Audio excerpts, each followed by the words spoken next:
पूर्व काल में तुंगभद्रा नदी के तट पर एक अनुपम नगर बसा हुआ था। उस नगर में समस्त वेदों का विशेषज्ञ और श्रोत स्मार्त कर्मों में निपुण एक आत्मदेव नामक ब्राह्मण रहता था। वह साक्षात दूसरे सूर्य के समान तेजस्वी था। उसकी प्यारी पत्नी धुंधुली, कुलीन एवं सुंदरी होने पर भी सदा अपनी बात पर अड़ जाने वाली थी। उसे लोगों की बात करने में सुख मिलता था। उसका स्वभाव क्रूर था। प्रायः कुछ न कुछ बकवास करती ही रहती थी। वह गृह कार्य में निपुण थी, कृपण थी और झगड़ालू भी थी। उस दंपत्ति के पास सुख के सभी साधन थे, किंतु संतान सुख नहीं था, जिस कारण वे दोनों सदैव चिंताग्रस्त रहते थे। एक दिन वह ब्राह्मण देवता बहुत दुखी होकर घर से निकले और वन को चल दिए।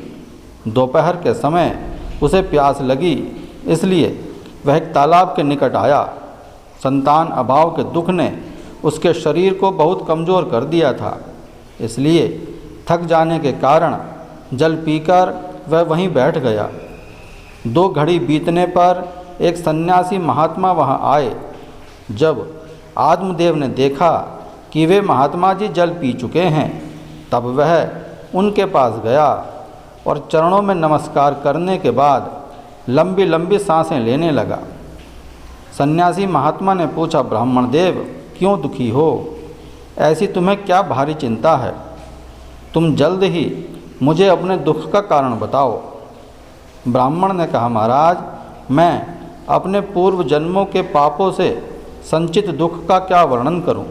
अब मेरे पितर मेरे द्वारा दी हुई जलांजलि के जल को अपनी चिंताजनित श्वास से कुछ गर्म करके पीते हैं। देवता और ब्राह्मण मेरा दिया हुआ अन्न व जल प्रसन्न मन से स्वीकार नहीं करते। संतान के लिए मैं इतना दुखी हो गया हूँ कि अब मुझे सब कुछ सूना ही सूना दिखाई देता है। मैं प्राण त्यागने के लिए ही यहाँ आया हूँ। मैं जिस गाय को पालता हूँ वह भी सर्वथा बांझ हो जाती है। जो पेड़ लगाता हूँ उस पर भी फल फूल नहीं लगते। मेरे घर में जो फल आता है वह भी बहुत जल्दी सड़ जाता है। जब मैं ऐसा अभागा और पुत्रहीन हूँ, तब फिर इस जीवन को ही रखकर मुझे क्या करना है? यूँ कहकर वह ब्राह्मण दुख से व्याकुल हो फूट फूट कर रोने लगा। सन्यासी महात्मा योगनिष्ठ थे। उन्होंने आत्मदेव के ललाट की रेखाएं देखकर सारा वृत्तांत जान लिया और कहने लगे कि ब्राह्मण देव, मैंने तुम्हारा प्रारब्ध देखकर निश्चय किया है कि 7 जन्मों तक तुम्हारे कोई संतान किसी भी प्रकार नहीं हो सकती। इसलिए अब तुम कुटुंब की आशा छोड़ दो। संन्यास में ही सब प्रकार का सुख है। यह सुनकर आत्मदेव और ज़ोर ज़ोर से रोने लगा और सन्यासी से विनती करने लगा कि आप सर्वसमर्थ हैं, आप किसी भी प्रकार मुझे पुत्र प्राप्त कराइए। जब महात्मा जी ने देखा कि ये ब्राह्मण किसी भी प्रकार अपना आग्रह नहीं छोड़ता, तब उन्होंने आत्मदेव को एक फल देकर कहा कि इसे तुम अपनी पत्नी को खिला देना, इससे उसके एक पुत्र होगा। किंतु तुम्हारी पत्नी को 1 साल तक सत्य, शौच, दया, दान और एक ही समय अन्न खाने का नियम रखना होगा। यदि वह ऐसा करेगी तो बालक बहुत शुद्ध चित्त वाला और आज्ञाकारी होगा। घर लौटकर आत्मदेव ने वह फल अपनी स्त्री के हाथ में दे दिया और सब बातें बताकर स्वयं कहीं चला गया। उसकी स्त्री तो कुटिल स्वभाव की थी ही। वह रो रो कर अपनी एक सखी से कहने लगी कि सखी, मुझे तो बड़ी चिंता हो गई, मैं तो यह नहीं खाऊंगी। फल खाने से गर्भ रहेगा और गर्भ से पेट बढ़ जाएगा, फिर कुछ खाया पिया भी नहीं जाएगा। इससे मेरी शक्ति क्षीण हो जाएगी।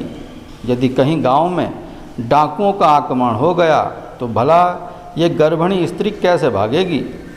और कहीं प्रसव काल के समय यह गर्भ टेढ़ा हो गया तो फिर मुझे तो अपने प्राणों से ही हाथ धोना पड़ेगा।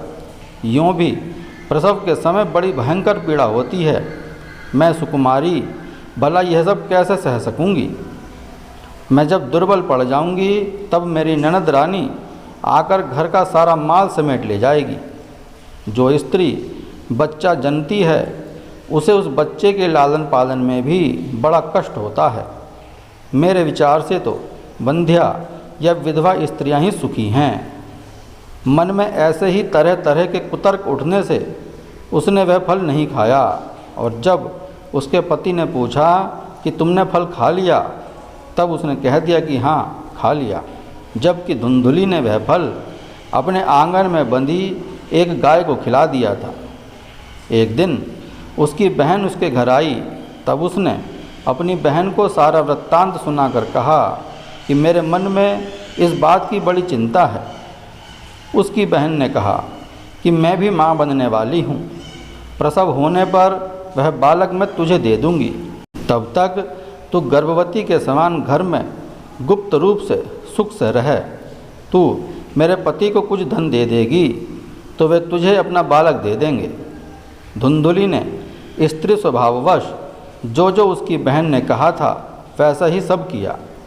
इसके पश्चात समयानुसार जब उस स्त्री के पुत्र हुआ, तब उसके पति ने चुपचाप लाकर उस बच्चे को धुंधुली को दे दिया, और उसने आत्मदेव को सूचना दे दी कि मेरे सुखपूर्वक बालक हो गया है।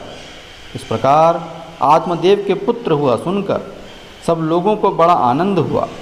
ब्राह्मण ने उसका जातकर्म संस्कार करके ब्राह्मणों को दान दिया, और उसके द्वार पर गाना बजाना तथा अनेक प्रकार के मांगलिक कृत्य होने लगे। धुंधुली ने उस बालक का नाम धुंधुकारी रखा। इसके बाद 3 महीने बीतने पर उस गाय के भी एक मनुष्याकार बच्चा हुआ। वह बच्चा सर्वांग सुंदर, दिव्य, निर्मल और स्वर्ण की सी कांति वाला था। उसे देखकर आत्मदेव को बड़ा आनंद हुआ, और उसने स्वयं ही उसके सब संस्कार किए, और उस बालक के गाय के से कानों को देखकर उसका नाम गोकर्ण रखा। समय बीतता गया और वे दोनों बालक बड़े हो गए। उनमें गोकर्ण तो बड़ा पंडित हुआ, किंतु धुंधुकारी बड़ा ही दुष्ट निकला। उसे स्नान ध्यान से कोई मतलब नहीं था। वह दूषित अन्न खाता था। चोरी करना और सब लोगों से द्वेष बढ़ाना उसका स्वभाव बन गया था। हिंसा का उसे व्यसन सा हो गया था। वैश्याओं के जाल में फंसकर उसने अपने पिता की सारी संपत्ति नष्ट कर दी। एक दिन माता पिता को मार पीट कर वह घर के सब बर्तन भांडे उठाकर बेचने ले गया। इस प्रकार अपनी सारी संपत्ति को नष्ट होता देख आत्मदेव ब्राह्मण फूट फूट कर रोने लगा और बोला कि इससे तो इसकी माँ का बांझ रहना ही ठीक था। कुपुत्र तो बड़ा ही दुखदाई होता है। अब मैं कहाँ रहूँ, कहाँ जाऊँ? मेरे संकट को कौन काटेगा? मेरे ऊपर तो बड़ी विपत्ति आ पड़ी है। इस दुख के कारण अवश्य ही मुझे एक दिन प्राण छोड़ने पड़ेंगे। उसी समय परम ज्ञानी गोकर्ण जी वहाँ आए और उन्होंने पिता को वैराग्य का उपदेश करते हुए बहुत समझाया। वे बोले, पिताजी, यह संसार असार है। यह अत्यंत दुख रूप और मोह में डालने वाला है। भगवान की शरण में जाने से ही इस दुखालय से मुक्ति मिलेगी।